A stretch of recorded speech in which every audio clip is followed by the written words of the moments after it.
اعوذ باللہ من الشیطان الرجیم بسم اللہ الرحمن الرحیم. عزیزان من، آج نومبر 1977 کی 25 تاریخ ہے اور درس قرآن کریم کا آغاز سورہ النور کی آیت 40 سے ہو رہا ہے. 24/40. پچھلے جمعہ کو جشن قرآن عظیم کے سلسلے سے خصوصی درس تھا، اس لیے وہ جو مسلسل درس چلا آ رہا تھا اس میں ناغہ ہو گیا تھا. تجدید یادداشت کے لیے عرض کر دوں کہ آپ کو معلوم ہے کہ یہ پہلے یہ بتایا گیا تھا کہ انسان کو خدا کی دی ہوئی رہنمائی، جسے اس نے نور السماوات والارض کہا تھا، اس روشنی میں سفر زندگی طے کرنا چاہیے اور اس کے خوشگوار نتائج بتائے تھے. اس کے بعد اگلی آیت میں یہ کہا تھا کہ جو اس روشنی سے آنکھیں بند کر لیتے ہیں ان کے اعمال کی پہلی مثال اس نے دی تھی سراب سے. جو لوگ خدا کی عطا کردہ رہنمائی میں زندگی کا سفر نہیں طے کرتے، پہلی ان کی کیٹیگری، ایک کیٹیگری ان کی یہ ہے کہ وہ اپنے جذبات کو الہ بنا لیتے ہیں. اور اس نے کہا یہ تھا کہ پھر شدت جذبات میں کیفیت یہ ہوتی ہے کہ ریت بھی پانی کا چشمہ بن کے دکھائی دیتی ہے. کوئی شے اپنی اصلی حیت میں اس کے سامنے آتی نہیں، وہ غلط فہمی میں مبتلا ہو جاتا ہے، خود فریبی میں مبتلا ہو جاتا ہے. وہاں اس نے بتایا تھا کہ اگر وہ ذرا بھی کھڑا ہو کر اپنی عقل و فکر سے ہی کام لے لے تو وہ دلائل کی روح سے بھی اس نتیجے پہ پہنچ سکتا ہے کہ یہاں پانی نہیں ہو سکتا، کیونکہ یہ تو چٹیل میدان ہے، یہاں سبزی کا رویدگی کا نام و نشان بھی نہیں ہے، اس لیے یہاں اتنا لمبا چوڑا پانی کی جھیل کیسے ہو سکتی ہے. لیکن شدت جذبات کی کیفیت یہ ہوتی ہے کہ پھر عقل و فکر بھی موقوف ہو جاتی ہے. تو پہلی کیٹیگری تو یہ ہوئی کہ عقل و فکر تو ہے لیکن شدت جذبات کی وجہ سے ان سے کام نہیں لے سکتا انسان. ساری دوڑ دھوپ، ساری تگ و تاز، ساری سعی و عمل رائے گاہ جاتی ہے اور آخر میں جا کے وہ دیکھتا یہ ہے کہ جسے پانی سمجھا تھا وہ تو ریت کی دھوکہ دینے والی چمک. اس کے بعد دوسری کیٹیگری، وہ دوسرا گروہ سامنے لاتا ہے ان لوگوں کا کہ جو جہالت میں ڈوبے ہوئے ہوتے.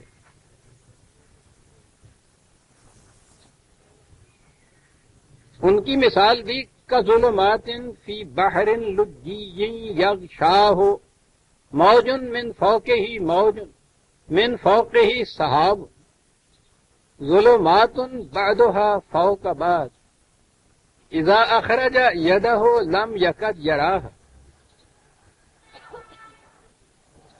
اگلا ٹکڑا جو ہے وہ میں بعد میں عرض کروں گا. کہا کہ یہ دوسری کیٹیگری، یہ دوسرے گروہ کے لوگ وہ ہیں جن کے اعمال میں متعلق یوں سمجھو تاریکیاں ہیں، ایسی تاریکیاں کہ پہلے تو جیسے سمندر کی تہ میں باہر کی روشنی قطر نظر نہیں آتی، اور پھر سمندر بھی ساکن نہیں ہے، موج در موج، کہ اگر پانی کی ایک سطح پرے ہٹتی ہے تو اس کے بعد اس سے دگنی چوگنی تہ اور اس کے اوپر آ جاتی ہے. اوپر آسمان میں روشنی تو ہوتی ہے لیکن اس سورج کے آگے تاریک گھٹا ٹوپ بادل آ جاتے ہیں، اس روشنی کو بھی وہ روک دیتے ہیں. اندازہ لگائیے اس تاریکی کا. سمندر کی تہ، اوپر تو بر تو، موج در موج تاریکیاں، پھر باہر گھٹا ٹوپ اندھیرا. ان تاریکیوں کے اندر کہا کسی دوسری چیز کا نظر آنا تو ایک طرف، انسان کو خود اپنا ہاتھ بھی نظر نہیں آتا۔ جہالت کی تو بر تو تاریکیوں کی یہ مثال دی قرآن نے۔ وہاں چمک تھی دھوکہ دے دینے والی، جس سے فریب کھا جاتا ہے انسان، نگاہیں خیرہ ہو جاتی ہیں۔ یہاں چمک کی وجہ سے خود فریبی نہیں، تاریکیوں کے اندر ڈوبا ہوا ہے، اور سب سے بڑی چیز اس تاریکی کی یہ ہے کہ خود اپنا آپ بھی نظر نہیں آتا۔ یہ ہے اصل چیز جو یہاں کہی گئی۔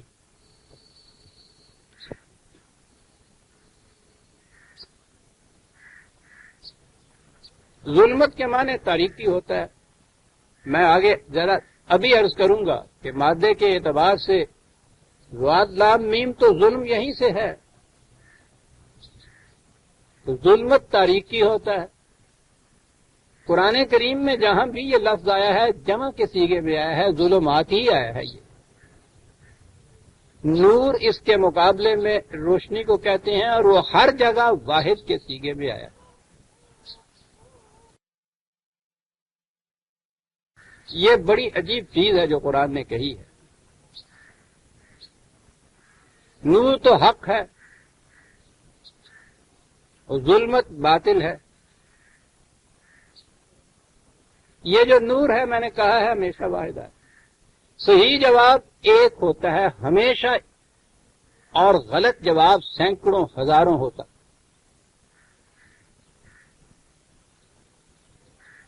صحیح جواب دو ہو ہی نہیں سکتے، وہ جمع تو ایک طرف تسنیہ کے صیغے میں بھی نہیں آ سکتا۔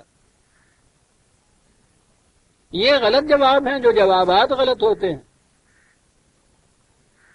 صحیح نشانہ تو ایک ہوتا ہے، اور جب صحیح نشانہ مس کر جائے تو اس کے بعد پھر ہزاروں نشانے ہوتے ہیں۔ یہ وجہ ہے کہ نور تو ہر جگہ واحد کے صیغے میں آیا ہے قرآن میں، اور جہاں اس نے تاریکی کا ذکر کیا ہے تاریکیاں کہا ہے۔ اس کی بڑی مختلف قسمیں ہوتی ہیں تاریکیوں کی۔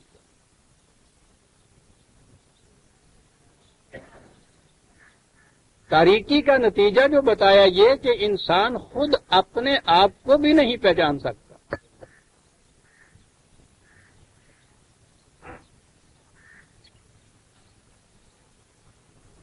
میں نے کئی بار یہ عرض کیا کہ قرآن کریم کی تعلیم کا ملخص یہ ہے کہ وہ انسان کو اس کے صحیح مقام سے آشنا کر دیتا ہے۔ وہ شراب کی خود فریبی ہو، اس میں تو اپنے جذبات سے دھوکہ کھاتا ہے، اور یہ جو تاریکیاں جہالت کی بتائی ہیں اس میں وہ خود فراموش ہو جاتا ہے، اپنے آپ کو بھی نہیں پہچان سکتا۔ اور یہ وہ تاریکیاں جس متعلق کہا کہ وہ موج در موج طے در طے اس کے اوپر آتی چلی جاتی۔ مذہب کی دنیا میں یہ تاریکیاں کیا ہیں؟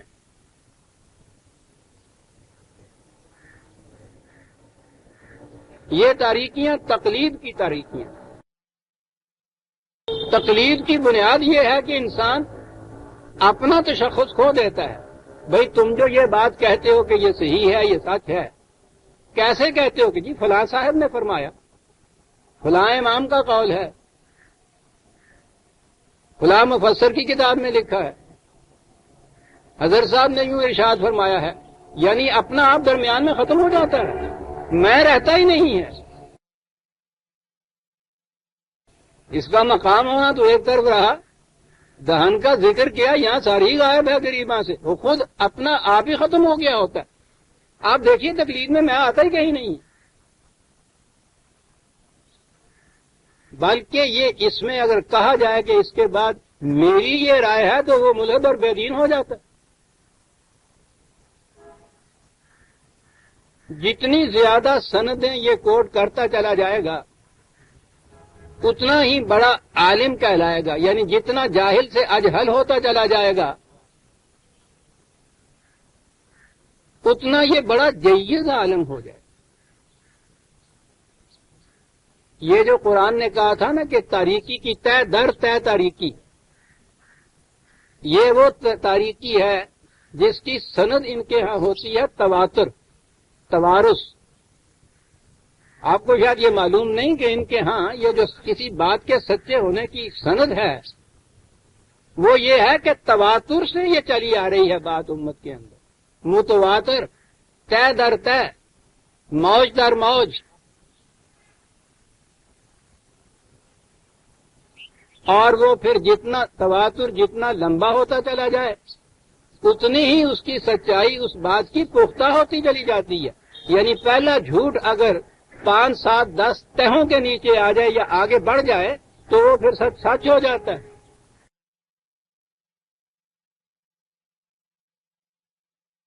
بہت بڑی سند ہے مذہب کی دنیا میں تواتر جسے کہتے ہیں۔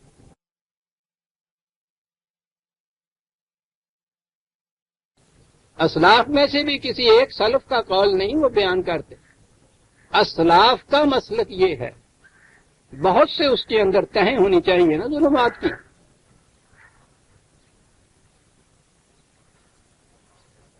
سلف صالحین کہیں گے وہ بھی جمع ہے، طے در طے، موج در موج۔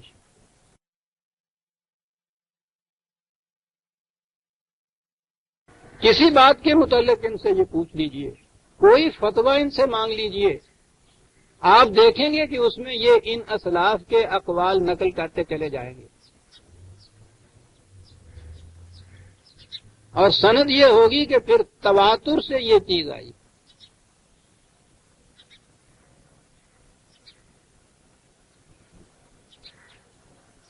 تواتر کہاں تک چلتا ہے؟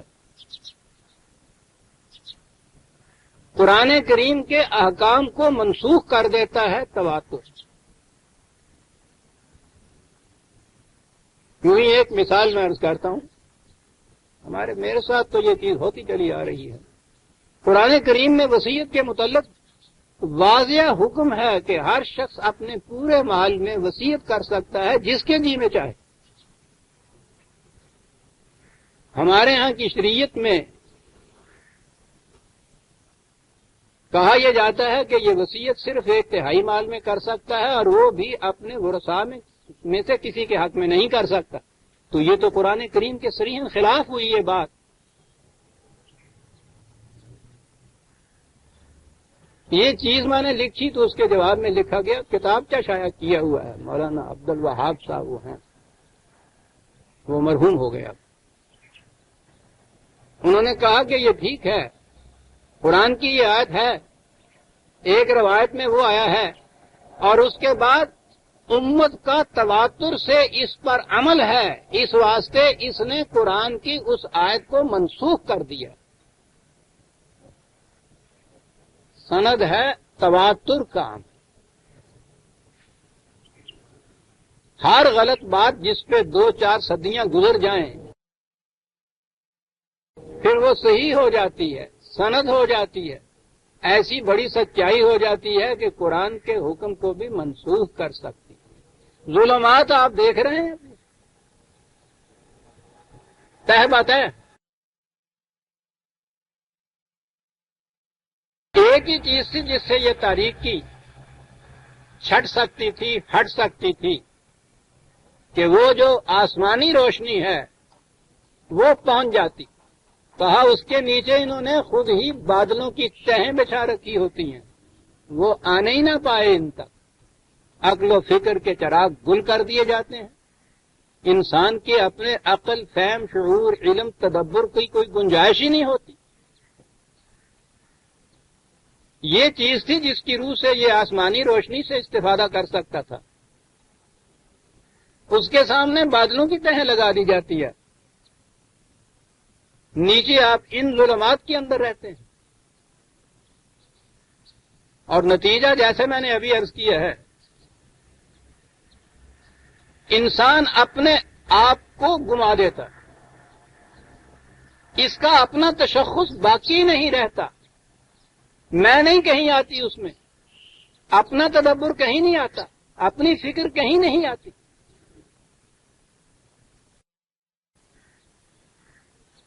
اور سب سے بڑا عذاب نہیں، سب سے بڑی تعزیر جو قرآن نے بتائی وہ یہ فَلَا تَكُونُوا كَالَّذِينَ نَسُوا اللَّهَ فَأَنسَاهُمْ أَنفُسَهُمْ، ان لوگوں کی طرح نہ ہو جانا کہ جنہوں نے خدا کو فراموش کیا۔ تو خدا کو فراموش کیا کرنا تھا، وہ خود فراموشی میں مبتلا ہو گئے۔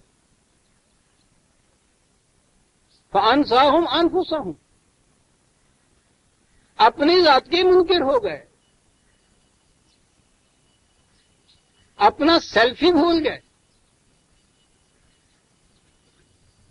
سائیکالوجی میں بھی یہ جو کانشیسنیس ہوتی ہے، ایک سمپل کانشیسنیس ہوتی ہے، یہ حیوانات میں بھی ہوتی ہے، جہاں بھی زندگی ہوتی ہے وہاں ہوتی ہے یہ، لیکن سیلف کانشیسنیس، شعور خیش جو ہے، یہ صرف انسان کے اندر ممکن ہے۔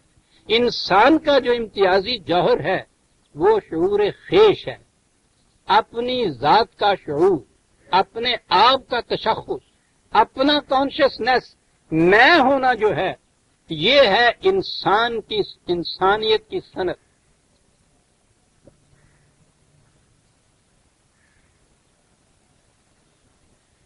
قرآن کہتا ہے کہ خدا کو بھلا دینے کا، فراموش کر دینے کا فطری نتیجہ یہ ہے کہ انسان اپنی ذات کو بھلا دیتا ہے، خود فراموشی ہو جاتی ہے، میں اس کا رہتا ہی نہیں درمیان میں۔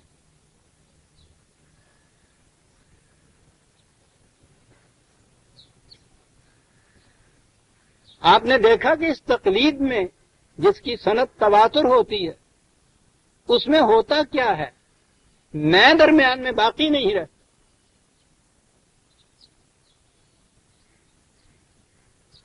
تو جب یہ اس کی انا، اس کی خودی، اس کی ذات، اس کا سیلف باقی نہ رہے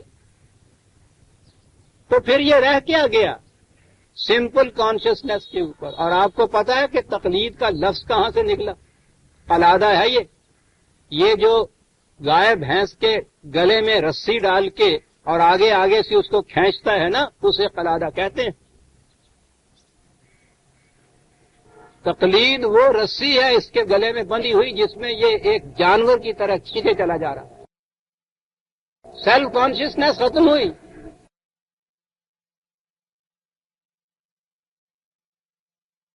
بینی جہاں را خود را نہ بینی، تا چند ناداں غافل نشینی، خود را نہ بینی۔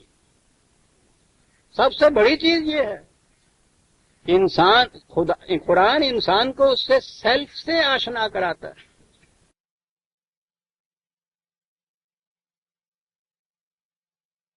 یہ تو اور بھی بہت آگے جاتا ہے۔ منکر حق نزد ملا کافر است، منکر خود نزد من کافر تر است۔ ملا کے نزدیک تو خدا کا منکر کافر ہے، میرے نزدیک اپنا منکر کافر تر ہے، کیونکہ قرآن کی آیت کا ترجمہ ہے وَلَا تَكُونُوا كَالَّذِينَ نَسُوا اللَّهَ فَأَنسَاهُمْ أَنفُسَهُمْ۔ قرآن نے خدا کے بھلا دینے کو الگ جرم قرار نہیں دیا، کہا یہ کہ اس سے ہوتا یہ ہے کہ انسان اپنے آپ کو فراموش کر دیتا ہے، یہ ہے جو جرم ہوتا ہے۔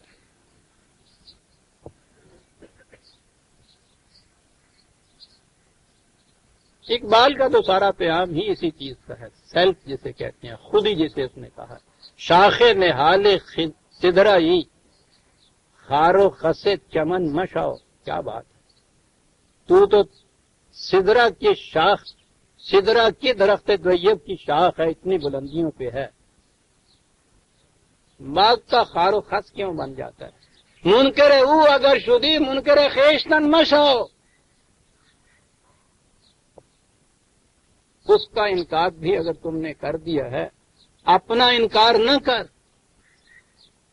اپنا انکار کرے گا تو اس کا اقرار تو ایک طرف رہا، اپنے اقرار سے بھی چلا جائے گا، اپنا اقرار کرے گا تو امکان اس چیز کا ہے کہ اس کا اقرار کر لے۔ اپنے اقرار سے آگے چلتی ہے ساری بات۔ میں ایمان لایا، میں نے خدا کو مانا، میں نے یہ کچھ کیا، اور اگر میں ہی درمیان میں نہ رہی تو کس نے خدا کو مانا، کس نے اقرار کیا، کس نے یہ کام کیا؟ وہ تو میں ہی ہے نہیں۔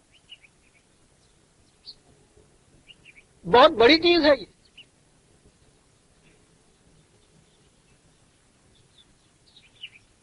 ہے تو وہ یہودی فلاسفر، لیکن ایک ٹکڑا اس کا جو ہے بہت کام کا ہے. ون ہو کینٹ سے آئی کینٹ سے داؤ. جو میں نہیں کہہ سکتا وہ تو بھی نہیں کہہ سکتا.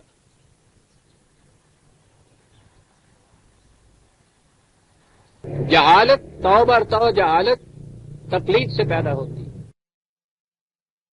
تکلیف کے معنی یہ ہیں کہ انسان اپنی ذات کو ختم کر دیتا ہے.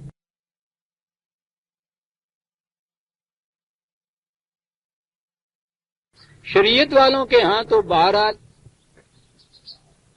یہ تقلید اتنی تک رہی، یہ تو کہنے والا رہا نا کہ میں فلاں امام کے قول کو مانتا ہوں، چلیے.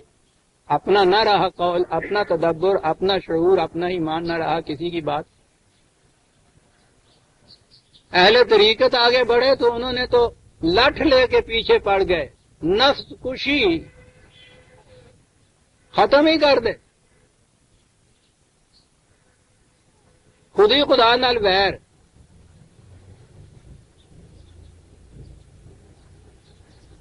وہ خودی کے پیچھے لٹ لے کے پھر ختم ہی کر دیا جائے. ان کے ہاں مقام سب سے بڑا فنا کا مقام. سارا قرآن انسان کی بقا کے لیے چل رہا ہے. سارا پروگرام، تمام اعمال صالحہ وہ اس کے لیے ہیں کہ وہ اس موت کے ساتھ کہیں یہ نہ سمجھ لے کہ میں ختم ہو رہا ہوں، باقی رہنا ہے تو نے. وہ کہتے ہیں انتہائی منزل اس کی یہ ہے فنا ہو جانا. عشرت قطرہ ہے دریا میں فنا ہو جانا. کیا بات ہے، عشرت قطرہ، یعنی وہ قطرہ ہی باقی نہ رہا تو وہ عشرت کس کی ہے؟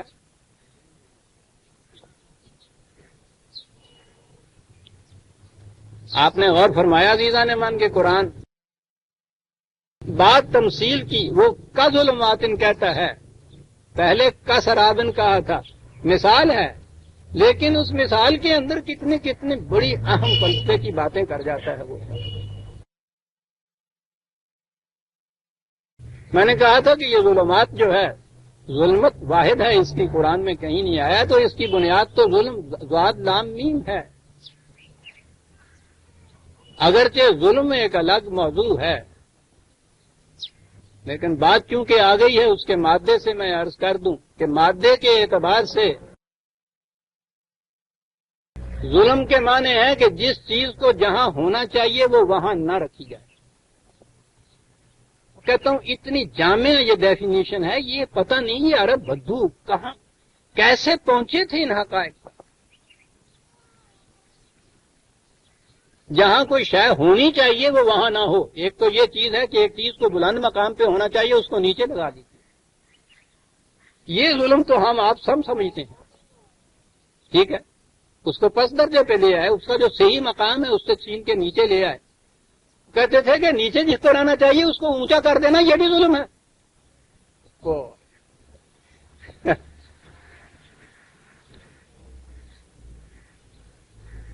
اور سنیے کہ وہ کیا کہتے تھے.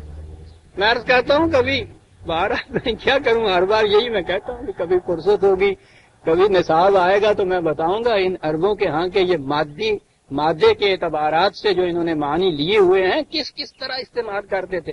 ہمارے ہاں تو ظالم وہ ہے نا جو پھاڑ کھاتا ہے، ٹھیک ہے، یہ ظلم ہے. وہ کہتے تھے من استرع الذئب فقد ظلم. جس نے بھیڑیے کے متعلق یہ سمجھ لیا کہ یہ ریوڑ کا رکھوالا بنے گا وہ ظالم ہے. یہ ظالم ہے کیونکہ اس نے پھاڑ کھانے والے کو رکھوالا سمجھ لیا. وہ تو ظالم ہے ہی جو چیر پھاڑ کھانے والا ہے، جس نے اسے رکھوالا سمجھ لیا وہ اسے ظالم کہتے تھے کہ جو اس کا مقام تھا تو نے اس کو وہاں نہیں رکھا، درندے کو رکھوالا بنا دیا ریوڑ کا، تو اس سے بڑا ظالم کون ہو سکتا ہے؟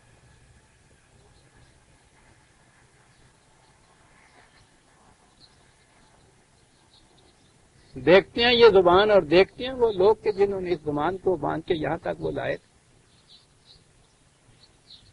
اور پھر دیکھتے ہیں کہ قرآن نے اس زبان کا انتخاب کیوں کیا تھا، اس کے لیے کہاں تک ان کی نگاہ گئی ہوئی تھی۔ کہیں ہے اس کی اور مثال ملتی ہے آپ کو کہ بھیڑیوں کو ریوڑ کا رکھوالا بنا دینے والا وہ ظالم ہے، اس کو رکھوالا سمجھ لینے والا ظالم ہے۔ کہا یہ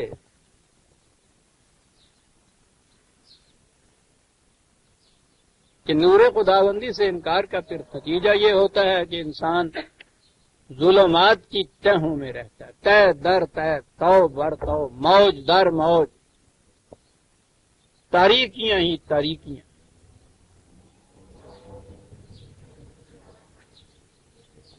می تراشد فکر ماں ہر دم خدا بندے دیگر، یہ ہیں وہ لوگ، میری فکر ہر وقت ہر دم ایک نیا خدا تراش لیتی ہے۔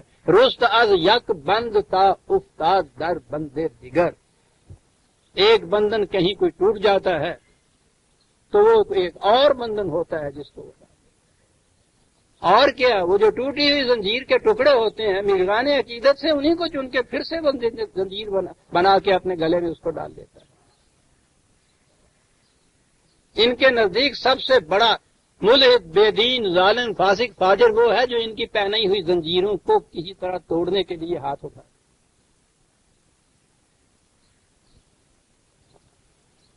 یہی زنجیریں ذرا سی پرانی ہو جاتی ہیں تو پھر تقدس کا حالہ اوڑھ لیتی ہیں، مقدس بن جاتی ہیں ہر پرانی چیزیں۔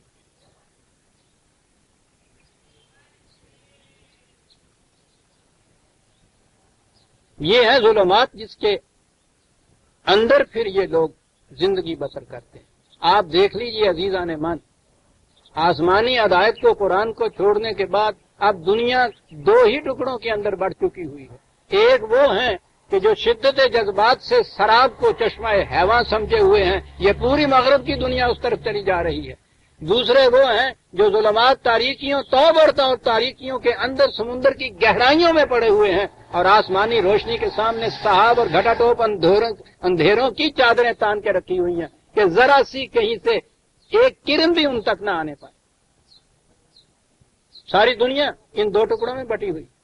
مذہب پرست دنیا میں کوئی بھی مذہب کیوں نہ ہو، خواہ اس کا نام آپ اسلام رکھ لیں، اسلام تو مذہب نہیں ہے، یہ تو دین ہے۔ مذہب پرست ساری دنیا ان ظلمات میں رہتی ہے۔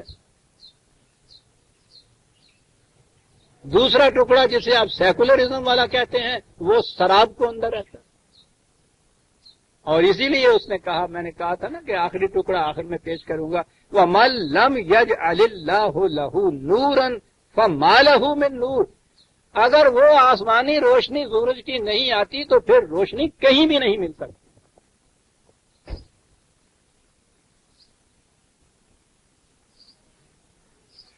دیکھ لیجئے ساری دنیا آپ کے سامنے ہے، بذام خیش خدا کے ماننے والے بھی اور خدا کے منکر بھی۔ اگر وہ روشنی نہیں ہے کہیں اور روشنی نہیں مل سکتی۔ آگے چلیے، نور خداوندی کے متعلق قرآن نے کہا تھا کہ اللہ نور السماوات والارض، ارض انسانوں کی دنیا تھی، سماوات خارجی زندگی۔ پہلے اس نے انسانوں کی دنیا کو لیا اور بتایا کہ جو اس نور سے استفادہ کر کے اس روشنی میں اپنا سفر طے کرتے ہیں وہ کس قدر محفوظ اور مامون طریقے پر منزل مقصود تک پہنچ جاتے ہیں۔ جو اس روشنی سے فائدہ نہیں اٹھاتے وہ یا تو اپنے جذبات کی شدت کے اندر شراب کو پانی سمجھے ہوئے ہوتے ہیں، یا وہ جہالت کی تاریکیوں میں ڈوبے ہوئے حیوانات کی سطح کے اوپر زندگی بسر کرتے ہیں، انسانی سطح انہیں نصیب ہی نہیں ہوتی۔ یہ تھی انسانوں کی دنیا، اس نے تو نور السماوات بھی کہا ہے۔ خارجی دنیا کے اندر خدا کا نور، خدا کی ہدایت، اس کی رہنمائی براہ راست ہر شے کے اندر ودیت کر کے رکھ دی گئی۔ وہاں یہ طریق نہیں ہے ہدایت دینے کا کہ کسی ایک رسول یا کسی ایک نبی کو وحی کے ذریعے سے یہ ہدایت دی جائے اور وہ نبی فریضہ رسالت کی بنا پر اسے آگے انسانوں تک پہنچائے، اور پھر انسانوں کو اس کا اختیار دے دیا گیا ہے کہ وہ چاہے تو اس کے مطابق زندگی بسر کرے، چاہے اس سے انکار کر دے۔ اس کے نتائج بتائے ہیں قرآن نے کہ اس کے مطابق زندگی بسر کرنے سے یہ خوشگوار نتائج نکلیں گے، اس کے انکار سے یہ تباہیاں آئیں گی۔ لیکن خارجی کائنات میں اس نے یہ کہا ہے کہ نہ تو یہ نور اس طرح سے آتا ہے جس طرح انسانی زندگی میں آتا ہے، کسی ایک فرد کے ذریعے سے باقی افراد تک پہنچتا ہے، وہ ہر نوع کے ہر فرد کے اندر ودیت کر کے رکھ دیا جسے انسٹنکٹ کہتے ہیں، ہمارے ہاں اس کا ترجمہ جبلت کیا جاتا ہے، نہ بدلنے والی چیز جسے کہا جاتا ہے، جبل کی طرح۔ اور دوسری چیز یہ ہے کہ خارجی کائنات میں کسی کو صاحب اختیار و ارادہ نہیں بنایا کہ اس کا جی چاہے تو اس کے مطابق زندگی بسر کرے اور جی چاہے تو اس کی خلاف ورزی کرے، یہ نہیں ہے۔ اب یہ سماوات کے نور میں اور ارض کے نور میں یہ بنیادی فرق آ گیا۔ ارض کا نور جو تھا پہلے اس کے متعلق یہ کچھ کہا قرآن نے، اب سماوات کے نور کی طرف آیا، الم تر ان اللہ یسبح لہ من فی السماوات والارض۔ انسان کے علاوہ باقی اشیاء کائنات جو ہیں وہ عارض کی بلندیوں میں ہوں، ان کروں کے اندر ہوں، کرۂ ارض کے اندر ہوں، ان کے اندر نور کی کیفیت کیا ہے؟ یسبح لہ۔ میں نے کہا ہے نا کہ ہمارے ہاں کے جو ترجمے ہیں وہ ظلمات کی اتنی بڑی بڑی تہیں آ جاتی ہیں، ترجمہ پھر تفسیر پھر اس کے بعد حاشیے، تہ پر تو ظلمات ہوتا ہے، اصل حقیقت تک وہ پہنچنے ہی نہیں دیتے۔ سبحہ کہا، تسبیح کی طرف نگاہ گئی، تسبیح کہا اور وہ پھر من کے پھیرنے والی بات آ گئی، وہ ایک لفظ کو گن گن کے دہرایا گیا، 100 بار دہرایا، پھر وہ 1000 دانے کی بھی تسبیح ہوتی ہے، ہم نے 10,000 دانے کی تسبیح بھی دیکھی ہے، ڈھیر لگا ہوا ہوتا ہے، اتنے بڑا جیسے سانپ بیٹھا ہوا ہو، گن کے اتنی دفعہ کہا گیا اللہ اللہ۔ میں نے ایک سے کہا تھا کہ سب سے زیادہ تو یہ جو فقیر مانگنے والا ہوتا ہے دے اللہ کے نام کے اللہ بھلا کرے گا، صبح سے شام تک اللہ اللہ کہتا چلا جاتا ہے اور بھیک مانگتا چلا جاتا ہے۔ اگر اس لفظ اللہ کو دہرانے سے ہی یہ سب کچھ حاصل ہوتا ہے تو اس سے بڑا تو اللہ کا نام دہرانے والا کوئی اور ہے ہی نہیں۔ تو ٹوکر مانگ کے کھاندہ سارے تسبیح پھیرنے والے تھے، وہی حال ہو۔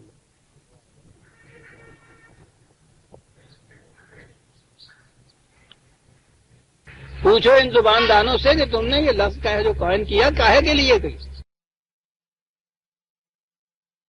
انہوں نے یہ قائم کیا تھا کہ جتنی توانائی کسی کے اندر ہے وہ پوری کی پوری صرف کر کے کسی مقصد کے حصول میں سرگرداں رہنے کے لیے سی بے ہے کا لفظ بولتے تھے، پوری توانائی۔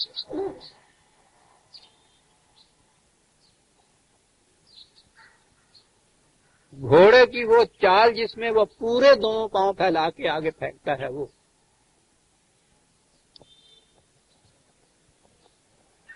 اسے وہ کہتے تھے تسبیح۔ وہ تیراک جس تیراکی میں وہ پورا ہاتھ بازو یوں کر کے جس میں وہ تیرتا ہے پورے بازو کے ساتھ، اگر تیراکی کی دوسری قسم ہے جس میں وہ یہ نہیں کرتا تو اس کے لیے یہ لفظ نہیں آتا۔ ان کے ہاں تو ایک ایک چیز کے لیے 100 لفظ ہوتے تھے، یہ جس میں وہ پورا ہاتھ پہلے وہ تھی تسبیح، جس میں وہ گھوڑا پورے دونوں پاؤں اپنی ٹانگیں آگے پھیلا کے بھاگے، وہ تھی تسبیح۔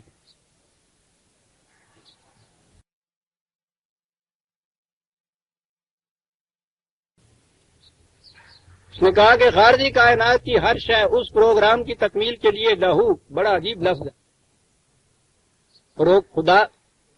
خدا کے متعین کردہ پروگرام کی تکمیل کے لیے سب پوری پوری توانائیاں صرف کر رہی ہیں۔ ایک لفظ میں کیا بات وہ کہہ جاتا ہے۔ وہ کہا ذرا دیکھو ان پرندوں کو تو دیکھیے آپ، یعنی ویسے اس پرندے کو کبھی تول کے دیکھیے اور فضا میں یوں اسی طرح سے پر باندھ کے چھوڑ دیے، وہ ٹھہر ہی نہیں سکتا، وہ ہوا سے بھاری ہوتا ہے، لیکن اس کے بعد پر پھیلائے ہوئے اس کو دیکھیے، سارا دن وہ اس فضا میں اڑتا رہتا ہے، اور اس کے اندر وہ جو ودیت کر کے رکھ دی گئی ہے شے، اپنی منزل کو پہچاننا، اڑتا ہے وہ اس فضا کے اندر، جہاں کسی سڑک کے نشان کا ہونا تو ایک طرف رہا، کوئی روخی نہیں ہوتا، کوئی سمتی نہیں ہوتی فضا کے اندر، میلوں نکل جاتا ہے اس کے اندر، کبھی کوئی پرندہ اس کے بعد شام کو واپسی کے وقت اپنے گھونسلے کو نہیں بولتا،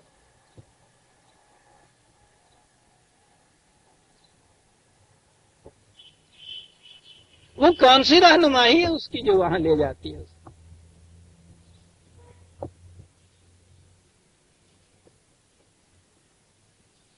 یہ ہے وہ نور خدا بندی، کبھی غلط راستے پہ وہ نہیں چلتا، صحیح راستے کے اوپر پھر وہاں آ جاتا ہے۔ اقبال نے خدا کی رہنمائی میں چلنے والی جو قوم امت تھی، امت مسلمہ، اس کے متعلق کہا تھا نا کہ پرت در وسط گردوں یگانا، یہ آسمان کی خلا میں، فضا میں، پہنائیوں میں اڑتی ہے یگانا، مومن بالائے ہر بالا ترے، غیرتے او برنہ تابد ہمسرے وانتم العالون، مومن تو ہر بلندی پر اڑنے والے سے زیادہ بلند مقام پر ہوتا ہے۔ یہ تو ایک طرف رہا کہ کوئی اس سے آگے بڑھ جائے، اس کی غیرت اس کو بھی برداشت نہیں کر سکتی کہ کوئی اس کے ساتھ اڑے، ہم دوش ہو جائے اس کے، اسی لیے کہا کہ پرت در وسط گردوں یگانا، انہا اس میں اڑتا ہے، لیکن نگاہ او بشاخ آشیانہ، اپنے آشیاں کو نہیں بولتی، اس کی نگاہ جو ہے سینکڑوں میلوں کے فاصلے سے بھی اس آشیانے کے اوپر نگاہ رہتی ہے۔ یہ تو انسان کا بچہ ہی اپنے گھر کے باہر کھڑا ہوا رو رہا ہوتا ہے، ابا جی میری امی، یعنی وہ اپنے گھر میں رستہ نہیں جانتا۔ بچے کی بات پہ تو ہنسے، اپنے آپ پہ ہم نہیں ہنسے، ہمیں اپنا گھر کبھی یاد ہی نہیں آتا ساری عمر۔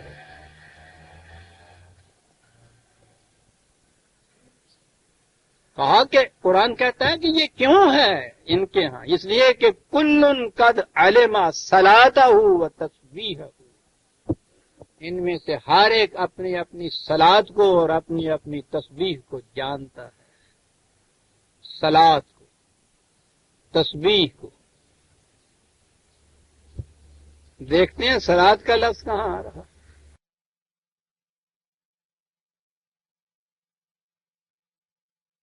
صلات ہے یہ،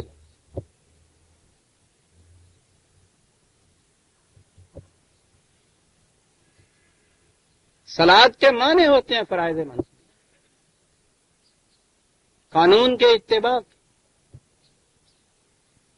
ان میں سے ہر ایک جانتا ہے کہ میرا فریضہ منصبی کیا ہے، اور اس فریضے کے حاصل کرنے کے لیے مجھے کس طرح تگ و تاز کرنا ہے، سرگرداں رہنا ہے، وہ دائرہ عمل میرا کون سا ہے، ان میں سے ہر ایک اسے جانتا ہے۔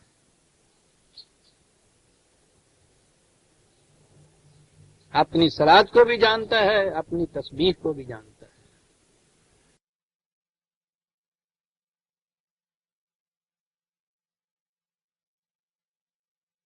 اب اس صلات کو آپ ٹھیک ہے ترجمہ کر کے اور اس کا مفہوم صرف یہ نماز لے لیجئے، تو اتنی سی بات ہو گئی جو مسجد کی چار دیواری میں جو آپ کرتے ہیں، یہ جو اس کے بعد آپ کی زندگی کا اتنا لمبا چوڑا دائرہ ہے، اس کے اندر پھر صلات نہیں آپ کی، تسبیح تو اس سے بھی سمٹ جاتی، گوشے میں بیٹھ کے تسبیح کرتے، لیکن سنا یہ ہے کہ وہاں عرب کے اندر یا شاید عراق کے اندر ان ممالک میں ان کی کیفیت یہ ہے کہ وہ تسبیح جو ہے وہ گوشے میں نہیں کرتے، جیسے چھڑی ہاتھ میں ہوتی ہے اس طرح سے تسبیح ہاتھ میں ہوتی ہے. جھوٹ بولے جائیں گے، فریب دیے چلے جائیں گے، تسبیح پہ گھٹا گھٹ ہوتا چلا جائے گا آٹومیٹک، اس میں سیل لگا رکھا ہوتا.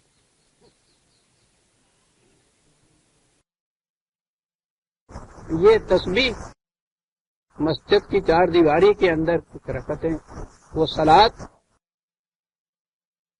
اور پھر مذہب کی دنیا ہے نا. ہمارے ہاں ایک لوگ آئے، انہوں نے کہا ہم اہل قرآن ہیں. ما حاصل ان کی سر تگ و تاز کا کیا کہ نماز 3 وقت کی ہے، 5 وقت کی نہیں ہے. یہ بس اہل قرآن ہو گئے. نمازوں کا وقت بتانے کے لیے، صلاۃ کا مفہوم بتانے کے لیے نہیں. مذہب میں ہوتا ہی یہ ہے کہ حرکات و سکنات جو محسوس اور مرئی ہوتی ہیں بس وہاں تک نگاہ جاتی، مفہوم اور مقصد کی طرف نگاہ اٹھتی نہیں. پوچھو تو صحیح کہ یہ قد علما کل قد علما صلاتہ، ان میں سے ہر پرندہ ہر شے خارج کی اپنی صلاۃ جانتی ہے. پوچھو انہوں پہ کنیاں رکعتاں پڑھ دینے، ساری زندگی ان کی. میں نے کہا نا کہ پوچھی نہیں، میں تو خون کے آنسو روتا ہوں جب یہ چیز دیکھتا ہوں کہ خدا خدا کر کے کوئی اٹھے جنہوں نے کہا کہ ہم صرف قرآن خالص کو مانتے ہیں. قرآن خالص کو ماننے والے ساری عمر اس بحث کے اندر گزر گئی کہ 5 نہیں 3 ہیں، 2 رکعتیں ہیں، 1 رکعت میں 1 ہی سجدہ ہے. اسی بحث میں ساری عمر گزر گئی. اور 5 پڑھن نال جو کچھ اجڑا سی یا 3 پڑھن نال کی سمجھ گیا تو پھر انہیں نالوں 2 زیادہ ہی پڑھتے سن نا، گھٹ تو نہیں سی پڑھتے. چلو جہاں 2 نے تھی وہ ترکیب پھیر دو، 3 تو باقی رہی ہیں. کہنے لگے جی نہیں، 5 پڑھن نال مسلمان نہیں رہے. یعنی کیوں نہ بینند حقیقت رہے افسانہ زنند. قرآن کی طرف آنے والے کے لیے ضرورت تھی وہ بتاتا کہ نماز اور صلاۃ میں فرق کیا ہے، صلاۃ کا نتیجہ کیا ہے. قرآن کہتا ہے کہ صلاۃ جو ہے فحشاء اور منکر سے روک دیتی ہے. یہ بتانا چاہیے تھا کہ وہ کون سی صلاۃ ہے جو قرآن کی روح سے برائیوں سے، فحشاء سے، بے حیائیوں سے، منکرات سے روک دیتی ہے. انہوں نے کہا کہ 5 پڑھو تو پھر تو برائیاں اور برائیاں عام ہو جاتی ہیں، 3 پڑھو تو پھر ان سے یہ روک دیتی. مذہب میں یہ باتیں چل نکلتی ہیں. اذکار صلاۃ اس میں صاحب یہ تسبیح نہ پڑھو، یہ تسبیح پڑھو، یوں الحمد نہ پڑھو، یوں پڑھو. بھائی اس پڑھو کے اندر چلا جاتا ہے. یہ رکعتیں ہیں 2، 1 سجدہ ہے، اس میں پڑھنا یہ چاہیے، وقت اتنے ہیں. ما حاصل اس صلاۃ کا بھی وہی جو اس صلاۃ کا، وہی دیرینہ بیماری، وہی ناچار کی دل کی. ان چیزوں سے اصلاح ہوتی ہے. یہ تو پھر مذہبی کا ایک ٹکڑا ہو گیا. کل ان کا ظالم صلاۃ ہوا تسبیح ہو واللہ علیم بما یفعلون. اور خدا پھر جانتا ہے، اس کی نگاہ ہے، اس کے علم میں ہے یہ چیز کہ کس نے کیا کرنا ہے. اسی مرغی کے نیچے جیسا میں مثال سے کہا کرتا ہوں، انڈے رکھ دیجئے، مخلوط بطخ کے بھی رکھ دیجئے، مرغی کے بھی رکھ دیجئے. اس میں سے اپنے وقت کے اوپر دونوں انڈوں میں سے چوزے نکلیں گے. مرغی کا چوزا پانی کی طرف سے بھاگ کے خشکی کی طرف ماں کی طرف آئے گا. بطخ کا چوزا انڈے میں سے نکلتے ہی خشکی سے دوڑ کے پانی کے اندر چلا جائے گا. ان کے سارے ابتدا سے، پیدائش کے ساتھ سے ہی یہ نور خداوندی کا اتباع کرتے ہیں. وہ جانتا ہے کہ یہ کیا کر رہے ہیں. اور اس کے بعد اس نے کہا کہ اس کو کیا کہتے ہیں، وَلِلَّهِ مُلْكُ السَّمَاوَاتِ وَالْأَرْضِ وَإِلَى اللَّهِ الْمَصِيرُ. یاد رکھو، قانون تو خارجی کائنات ہو یا انسانوں کی زندگی دنیا، اس میں قانون تو خدا ہی کا قانون. وہ تو خدا کے سوا کسی دوسرے کے قانون کا اتباع نہیں کرتے. انسان یہ کچھ کرتا ہے اور اس نے کہا یہ کر کے دیکھ لے. ہر طرف سے ناکامیوں، نامرادیوں، تباہیوں، ہلاکتوں کے بعد اس نے ادھر آنا ہی ہو، اس کے سوا چارہ نہیں. اور مثال خارجی کائنات کی طرف آ رہا ہے نا قرآن. یہاں تو وہ مثال دی تھی اس نے، پرندوں کی مثال دی تھی یا بہت حیوانات کی مثال دی تھی. الم تر ان اللہ یجزی سحابا ثم یؤلف بینہ ثم یجعلہ رکاما فترى الودق يخرج من خلاله وينزل من السماء من ماء فيها من برد. کہا ذرا دیکھو تو صحیح یہ ہمارا نظام واٹر سپلائی.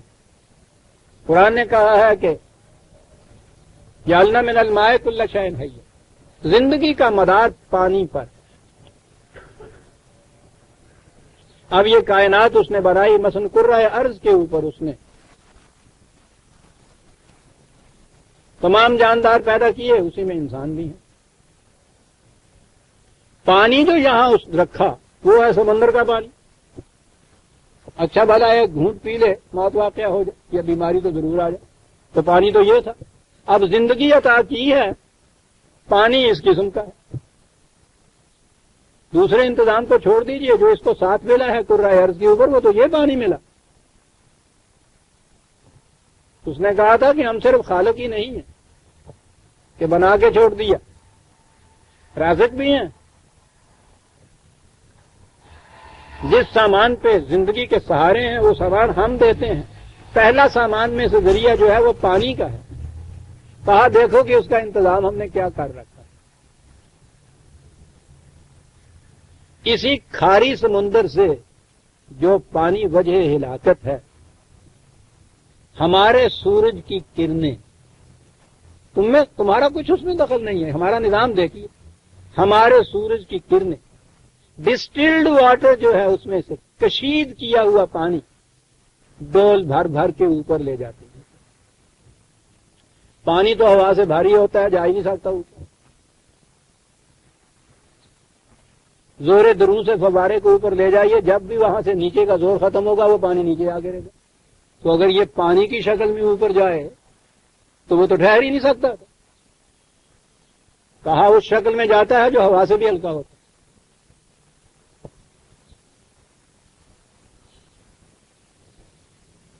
اوپر جاتا ہے تو الگ الگ حصے ہوتے ہیں، پھر آہستہ آہستہ ہم ان کو چلاتے ہیں تو وہ ساتھ ملتا ہے تو زیادہ دبیز اور گہرا ہوتا چلا جاتا ہے.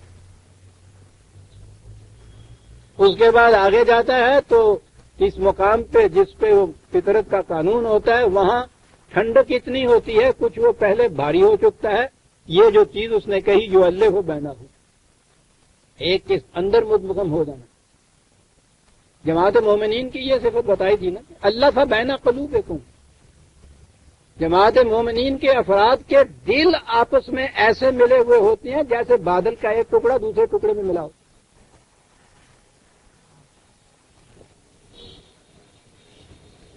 وہاں یہ بھاری ہو جاتا. ٹیمپریچر ایک خاص ٹیمپریچر کے اوپر تو پانی جو ہے بھاپ بنتا ہے، پھر ایک خاص ٹیمپریچر کے اوپر وہ ٹھنڈا ہو جاتا ہے. ٹھنڈا ایسا ہو جاتا ہے کہ وہ پھر پانی بھاپ پانی کی شکل اختیار کرتی ہے، ہوا سے بھاری ہوتا ہے، وہ نیچے اترتا ہے. کہا یہ تو وہ ہو گیا کہ ایک دم سے بارش ہو گئی، اتر گیا اوپر سے وہ، پھر بادل اس وقت ختم ہو گئے تو پھر اس کے بعد پانی کی ضرورت ہے. یہ مستقل واٹر سپلائی کیا ہے؟ کہا اس کے بعد اسی میں سے ہم ایک حصہ جو باقی ہوتا ہے پہاڑیوں کی چوٹیوں کے اوپر برف کی شکل میں رکھ دیتے ہیں، permanent reservoir, over head water tanks, کہ جب سردیاں ختم ہو جاتی ہیں، گرمیاں آ جاتی ہیں، پانی کی زیادہ ضرورت ہوتی ہے، وہی ہمارا سورج جو سمندر سے اس طرح سے اڑا کے لے جاتا ہے، وہ اس منجمد پانی کو پگھلا کے پانی بنا کے تمہارے لے آتا ہے آگے. اور ایسا صاف اور شفاف پانی تو کہیں ملتا ہی نہیں. یہ ڈسٹلڈ واٹر کی اتنی سی وہ ہوتی ہے ٹیمبی جنہوں کہتے ہیں، ڈرگس دیتے ہیں، پتہ نہیں کتنے پیسے ہی دیں دینے.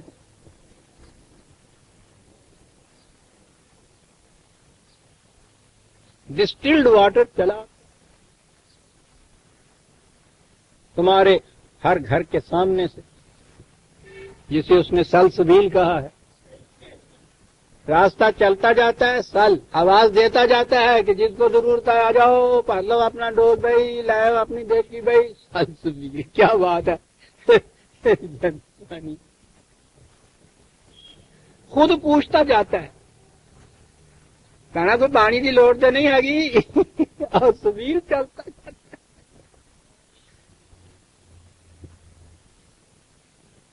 پھر اس میں سے وہ زائد جو ہوتا ہے نہاتے ہو دھوتے ہو پانی ضائع کر دیتے ہو، کہتا وہ ضائع کرنے والی بات نہیں ہے، وہ فلٹریشن کے ذریعے سے دوسرا عمل ہوتا ہے نا، ایک تو کشید کا ہوتا ہے، ایک فلٹریشن ہوتا ہے، فلٹریشن کے ذریعے سے ہم زمین کے نیچے اس کو لے جاتے ہیں، تم تو اس کو پھینک دیتے ہو، اسی تو ڈیلی سام لینے ہیں،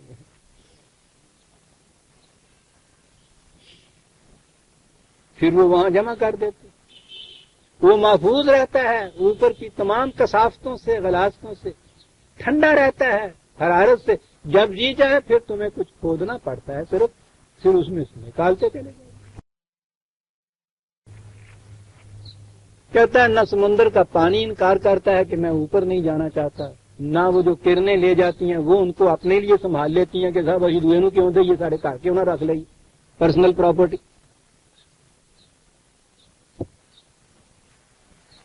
وہ نہیں جمع کر کے رکھتے، آگے چلا دیتے، پھر وہ برف پڑتی ہیں دے دیتی ہیں ہر ایک کو پانی، برف کی شکل میں ہوتا ہے، وہ وہاں چنگل مار کے پہاڑ نہیں اپنے لیے رکھتے، آ جاتا ہے جو چلا آتا ہے، وہ جو زائد ہوتا ہے وہ زائد پھر سنبھال کے رکھ لیا جاتا ہے، جس وقت جہاں سے جس کا جی چاہے پھر وہاں سے نکال لے، فَيُصِيبُ بِهِ مَن يَشَاءُ وَيَصْرِفُهُ عَن مَن يَشَاءُ۔ اب یہاں یہ صورت ہے کہ اب تمہارا مقام آیا، تم میں سے جو چاہے اس سے یوں فائدہ اٹھا دے، جو چاہے روح گردانی کر دے، اب پانی اس کے منہ میں خود نہیں جائے۔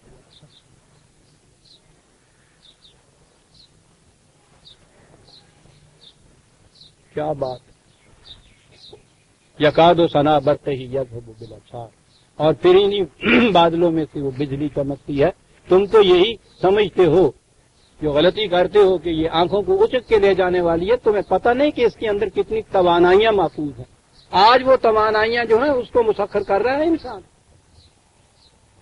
یہ الیکٹریسٹی جو ہے پوچھو نہیں، اس نے طوفان برپا کر دیا، انقلاب برپا کر دیا دنیا کے اندر۔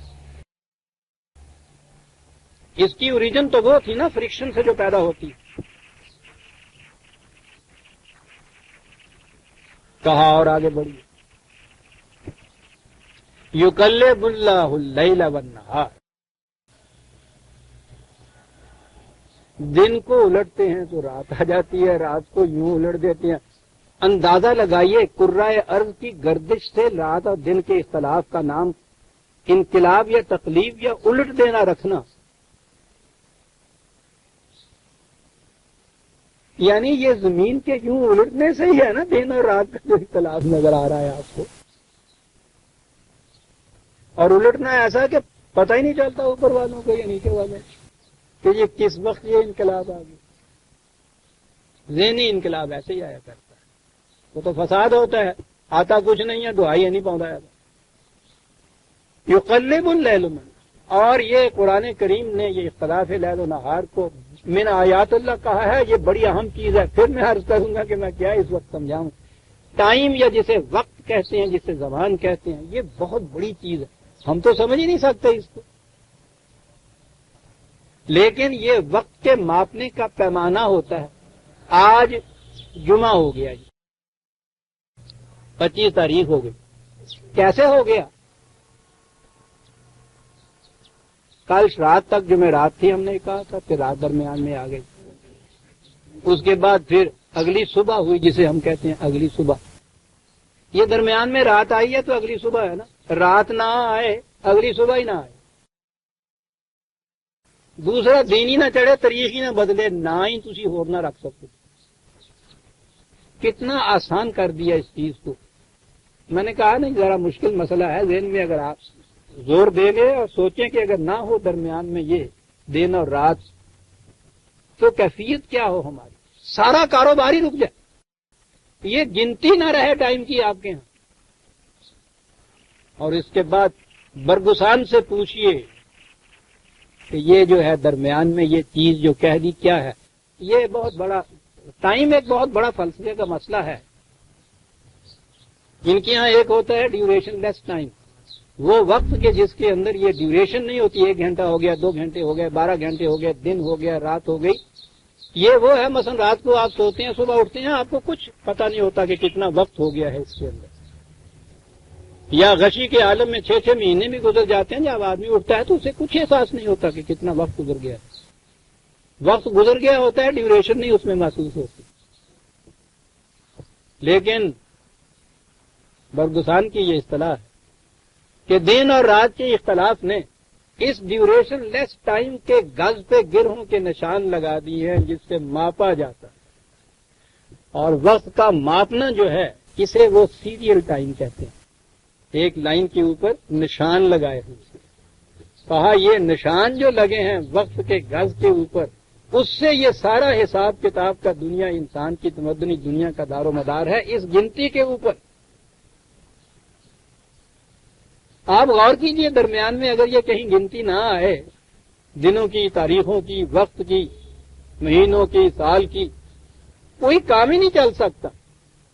وہ کہتا اس نے، یہ لوگ ہیں جو حقیقت میں اپریشیٹ کرتے ہیں اس چیز کو، اس نے کہا ہے کہ یہ جو خدا نے دن اور رات کو من آیات اللہ کہا ہے یہ بڑی چیز ہے، یہ اختلاف لیل و نہار ہے جس سے duration less time serial time بن جاتا ہے۔ اور ہم کیا سمجھیں گے کیا کہہ گیا جو کلب اللہ لیل و نہار، اور کاہے کے لیے ہے ان فی ذالک لعبرۃ لأولی الابصار۔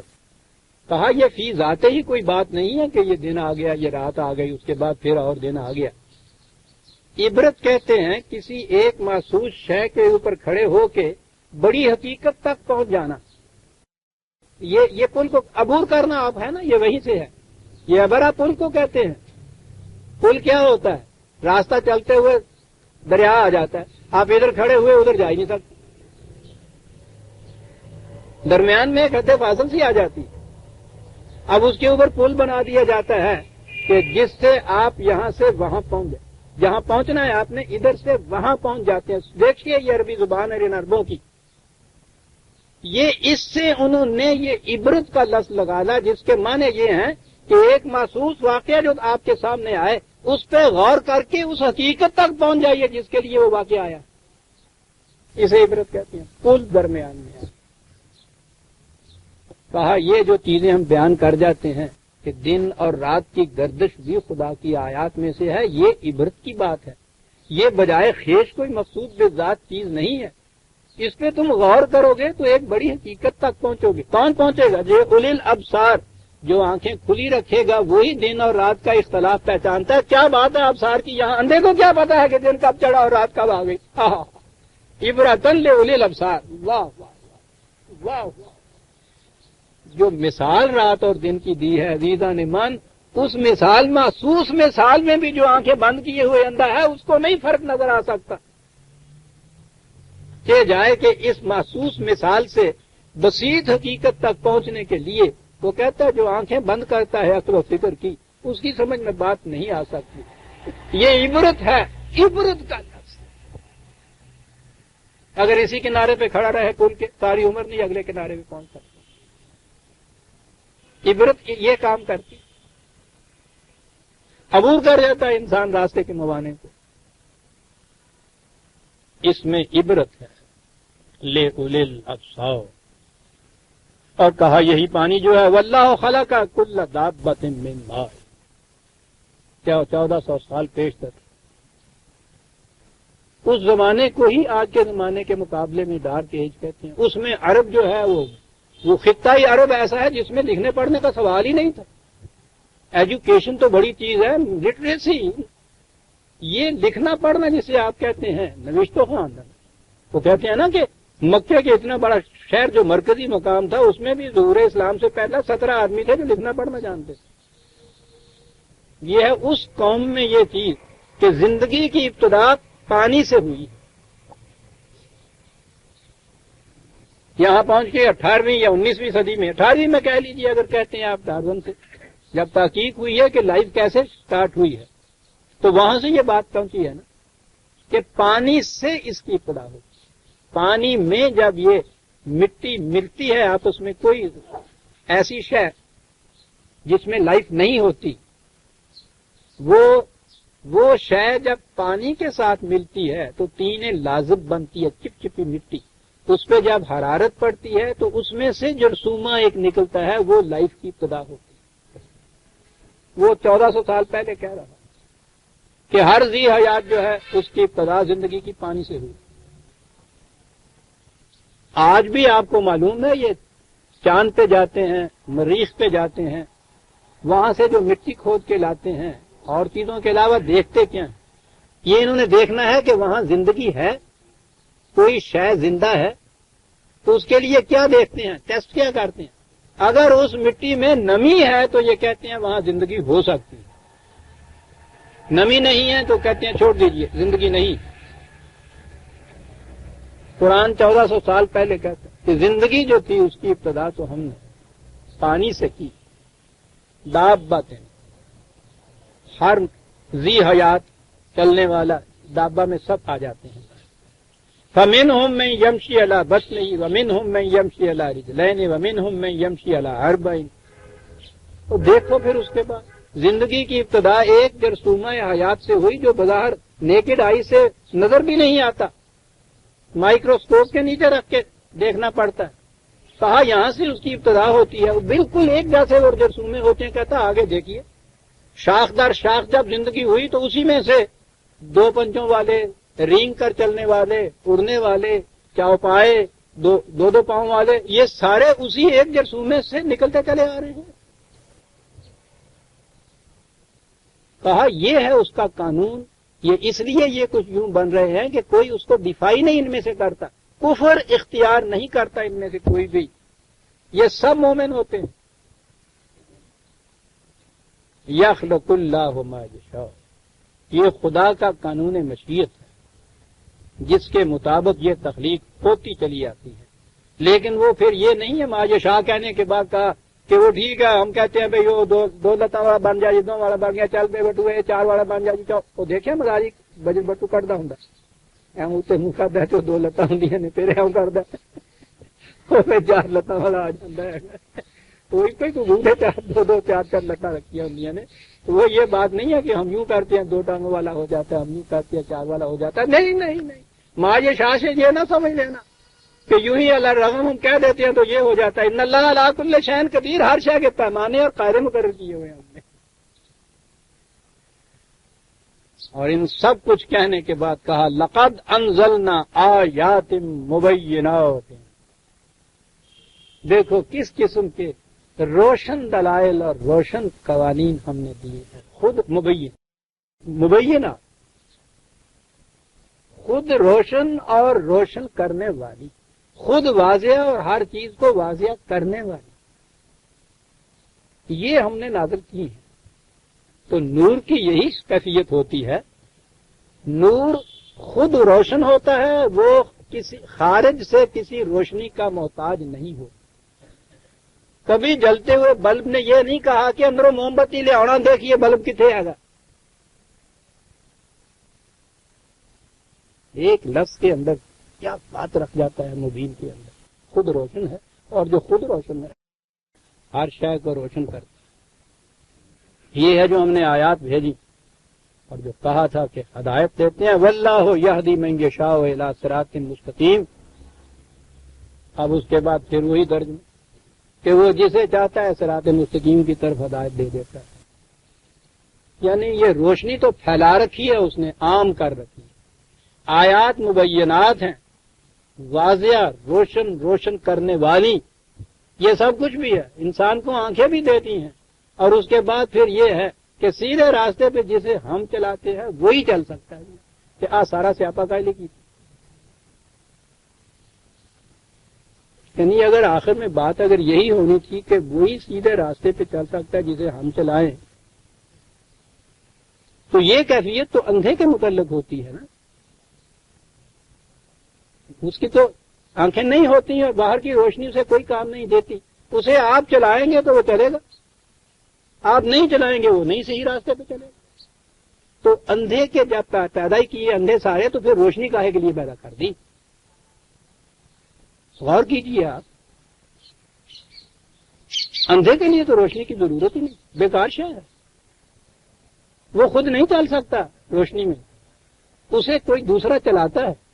اور اگر یہی بات ہے کہ پھر ہم جسے ہم چاہتے ہیں اس کو ہم چلاتے ہیں صحیح راستے کے اوپر، تو اس کے لیے روشنی کی ضرورت نہیں۔ کہا یہ سارا کچھ ہم نے دے دیا، پیدا کر دیا، اب اس میں سے جو چاہے صحیح راستے کے اوپر چلے، جو چاہے غلط راستے پہ۔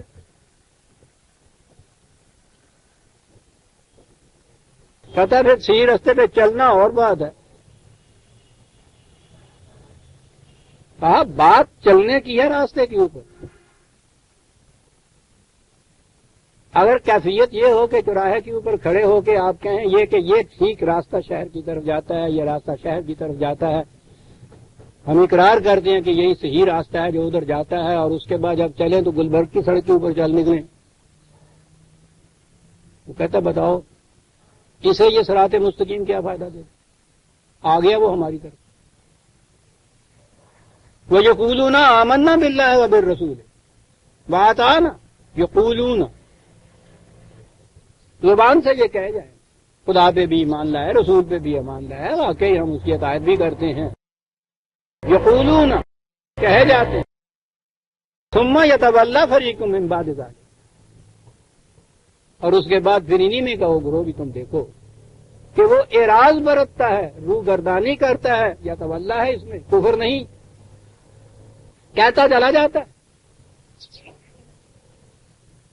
اور وہ دوسرے راستے کے اوپر چلتا جا رہا ہے، کہے چلا جا رہا ہے کہ ہم اس کے صراط مستقیم کے اوپر. ایمان ہے ہمارا کہ سیدھا راستہ اس کا ہی بتایا ہوا ہے. ایمان ہے ہمارا، ہم کہے چلا جا رہا ہے زبان سے، تسبیح پھیرتا تو رہ جاتا پیا ہے. یا تولا اعراض برتتا ہے، گریز کی راہیں نکالتا ہے. عجیب چیز ہے، کفر سے یہ الگ چیز ہے. وَمَا أُولَٰئِكَ بِالْمُؤْمِنِينَ کہتا چلا جاتا ہے آمنا، وہ کہتا ہے نہیں مومن. یہ مومن صرف کہن والا نہیں ہوتا، مومن تے کرن والا ہوتا. اسی لیے اس نے یہاں کیا یقولون کہتا ہے. وہ کہتا ہے کہ لما تقولون ما لا تفعلون، جو کرتے نہیں ہو کہتے ہی کیوں ہو. کہتے نہیں، اگر کہیں نہیں تو پھر کافر بن جائے. لاہور جی کہنے اس واسطے الحمدللہ مسلمان یہ نہ کہیے تھے ایسی مسلمان کس طرح رہی. کہتا ہے لیما تو قولون ما لا تفعلون، آپ کو پتا نہیں ہے لیما کیوں کہتے ہو. کہتے اس لیے کہتے یقولون آمنا باللہ وبالرسول وأطعنا ثم يتولى فريق منهم من بعد ذلك ما أولئك بالمؤمنون. کہا کیا ہم نے کہا، روگردانی کرتے ہیں، اعراض کرتے ہیں، گریز کی راہیں نکالتے ہیں. وہ ایک سیدھا راستہ، یہ ایک یہ بیچ میں سے یہ جو پگڈنڈی یوں نکل جاتی ہے نا، یہ ہوتا ہے. تو اللہ کہا ٹیسٹ کیا ہے اس کا، کہا ٹیسٹ صاف ہے. وَإِذَا دُعُوا إِلَى اللَّهِ وَرَسُولِهِ لِيَحْكُمَ بَيْنَهُمْ. ٹیسٹ یہ ہے ایمان کا کہ تمہارے جتنے بھی اپنے اختلافی متنازع تھی جتنے معاملات ہوں لِيَحْكُمَ، ان میں فیصلہ کراؤ تم خدا کی اس کتاب سے. خدا کی یہ ہے ایمان. یہ لفظ گننے کے لیے نہیں دیے، یہ زبان سے دہرانے کے لیے الفاظ نہیں دیے. یہ ہے کفر اور ایمان کا حد امتیاز. وَمَن لَّمْ يَحْكُم بِمَا أَنزَلَ اللَّهُ فَأُولَٰئِكَ هُمُ الْكَافِرُونَ. زبان سے کہتے چلے جائیے خدا پہ ایمان، رسول پہ ایمان، کتاب پہ ایمان. اگر اس کتاب کے مطابق حکومت قائم نہیں ہوتی، فیصلے اس کے مطابق نہیں ہوتے، اسی کو تو کہتا ہے، انہی کو تو کافر کہا جاتا ہے. کہا یہ ہے ٹیسٹ. جب ان کو بلایا جاتا ہے خدا اور رسول کی طرف، کاہے کے لیے لِیَحْكُمَ بَيْنَهُمْ،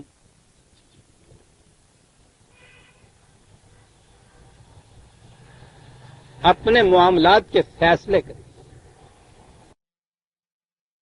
اذا فریق منہم معرضون، تو وہ اس میں اعراض برتتے ہیں، گریز کی راہیں نکالتے ہیں. اس میں عدالتوں میں جا کے دیکھیے گریز کی راہیں.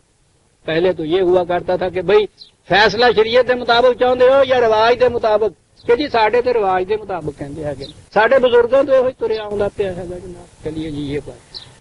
اب اس کے بعد ذرا سی جھجک پیدا ہوئی تو انہوں نے کہا کہ کوئی بات نہیں ہے، شریعت کے مطابق بھی کہہ دیجئے، یہ بھی قرآن کے مطابق نہیں ہے. آپ کو معلوم ہے کہ فقہ حنفی کے اندر عرف جو ہے جسے آپ رواج کہتے ہیں، یہ ایک حکم شریعت کا جز گنا جاتا ہے. رواج کے مطابق فیصلہ فقہ حنفی کی روح سے شریعت کے مطابق فیصلہ ہوتا ہے. یہ کہتے ہیں کہ نہیں جی لا کوئی بات ہے، ہم بھاگے ہوئے ہیں خدا اور رسول سے، اس کی کتاب سے، ہم اس کے مطابق چاہتے ہیں. کہتا ہے وہ کہتا ہے ایسی دکھتی ہوئی رگ پکڑتا ہے صاحب، پوچھو نہیں، یہ رب کے لیے جان ہی نہیں دینا۔ وَإِن يَكُن لَّهُمُ الْحَقُّ يَأْتُوا إِلَيْهِ مُذْعِنِينَ، اگر یہ دیکھیں کہ اس کے مطابق فیصلہ کرانے میں ہمارا فائدہ ہے، بھاگے ہوئے جاتے ہیں جی قرآن کے مطابق فیصلہ ہوں گے۔ کہا یہ روش کیا ہے؟ کسی فیصلے میں نقصان ہو رہا ہے قرآن کی روح سے تو شریعت آ جائے گی، رواج آ جائے گا اور کہیں گے ایماندار ہے، اس میں فیصلہ فائدہ نظر آئے گا تو یہ قرآن کے مطابق کہتا ہے افی قلوبہم مرض، دل میں روگ ہے۔ کیا یہ صورت ہے؟ دل میں روگ ہمیں تابو،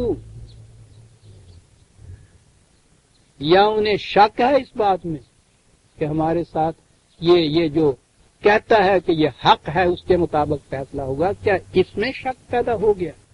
ام یخافون ان یتیق اللہ علیہم ورسولہ، یا انہیں یہ شبہ پیدا ہو گیا ہے کہ خدا اور رسول کی طرف، اسلامی نظام کی طرف جائیں گے، اگر قرآن کے مطابق یہ ہوگا تو وہ ہمارے ساتھ بے انصافی کریں گے، یہ چیز ہے؟ کہا نہیں، ان میں سے کوئی چیز بھی نہیں ہے۔ بل اولئک ھم الظالمون، کہاں ظالمون کا لفظ آ رہا ہے؟ بات ساری یہ ہے کہ جس مقام پہ کسی شے کو ہونا چاہیے انہوں نے وہاں اسے نہیں رکھا، جس مقام پہ قرآن کو ہونا چاہیے یہ وہاں نہیں رہا، جس مقام پہ خدا کو ہونا چاہیے یہ وہاں نہیں رکھا گیا، بس ان چیزوں کو انہوں نے اس کے مقام بدل دیے ہوئے ہیں۔ رواج نے شریعت کی جگہ لی، شریعت نے پھر خود کتاب اللہ کی جگہ لے لی، کتاب اللہ تلاوت کے لیے اور ثواب کے لیے رہ گیا، یہ قصہ ہوا، دین کی جگہ مذہب نے لے لی، یہ بس جگہیں بدلی ہوئی ہیں انہوں نے، جس مقام پہ کسی شے کو ہونا چاہیے اس مقام پہ نہیں رکھا۔ چیزیں تو ساری ان کے یہاں ہیں، نام بھی ان کا لیتے ہیں، مقام بدل دیا ہے، جگہ بدل دی، بجائے اس کے کہ یہ قرآن constitution of the Islamic Republic of Pakistan ہوتا، یہ قرآن اب ایک شبینے میں الفاظ دہرا دینے کے لیے رہ گیا ہے، مقام بدلا ہے۔ قرآن کے اوپر زبان سے ایمان کا لفظ جو ہے وہ نہیں بدلا ان لوگوں نے، یہ ان کی کیفیت ہے۔ اور ان کے مقابلے میں ان کے مقابلے میں بتائیں کہ مومن کون ہے؟ اوپر تو تھا نا یقولون آمنا باللہ وبالرسول، ایمان کہتے ہیں زبان سے ہم ایمان لائے، فیصلے اور جگہ سے کراتے ہیں۔ انما کان قول المؤمنین اذا دعوا الی اللہ ورسولہ لیحکم بینہم، مومن وہ ہے کہ جب ان کو بلایا جاتا ہے آؤ اس نظام کی طرف کہ تمہارے معاملات میں یہ فیصلہ کرے، جو ان یقولوا سمعنا واطعنا، وہ کہتے ہیں کہ ہم نے یہ سنا ہے فیصلہ، ہم اس کے سامنے سر تسلیم خم کرتے ہیں، ہم اس کی اطاعت کرتے ہیں۔ مومن یہ ہے، سنتا ہے، اطاعت کرتا ہے۔ ہم وہ ہیں جو ساری رات پورا قرآن سنتے ہیں اور اپنے اختلافی معاملات کے فیصلے اور مقامات سے کراتے ہیں۔ وہ کہتا ہے سمعنا، سنتے ہیں، کاہے کے لیے؟ اطاعت، ہم اطاعت کرتے ہیں۔ وَأُولَئِكَ هُمُ الْمُفْلِحُونَ، کہا کہ کھیتیاں ان کی پروان چڑھتی ہیں جو کرتا ہے کچھ۔